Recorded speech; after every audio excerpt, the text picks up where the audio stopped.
पूस का महीना, कड़कड़ाती ठंड और गांव का किसान हल्कू गरीब था। इतना गरीब कि ठंड से बचने के लिए एक कंबल तक नहीं खरीद सकता था। उसकी पत्नी मुन्नी ने कहा, इस बार खेत की रखवाली छोड़ दो, इतनी ठंड में तुम बीमार पड़ जाओगे। लेकिन हल्कू के पास विकल्प नहीं था। अगर वह खेत की रखवाली नहीं करेगा तो जानवर फसल बर्बाद कर देंगे और फिर खाने को कुछ नहीं बचेगा। रात गहरी होती जा रही थी। हल्कू खेत में अलाव जलाकर बैठा था।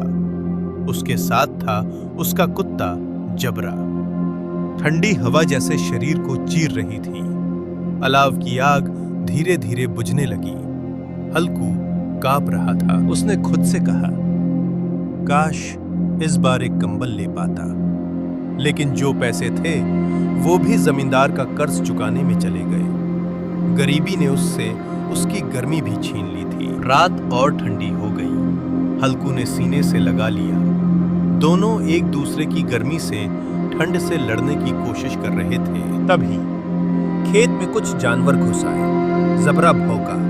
हल्कू ने आवाज सुनी। उसे पता था फसल खतरे में है। लेकिन उस समय ठंड इतनी ज्यादा थी कि हल्कू उठ भी न सका।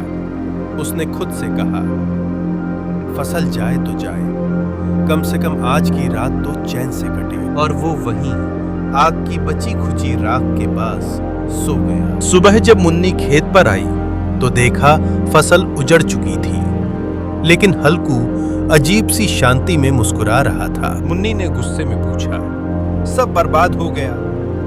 हल्कू बोला, अब रखवाली की चिंता तो नहीं रही।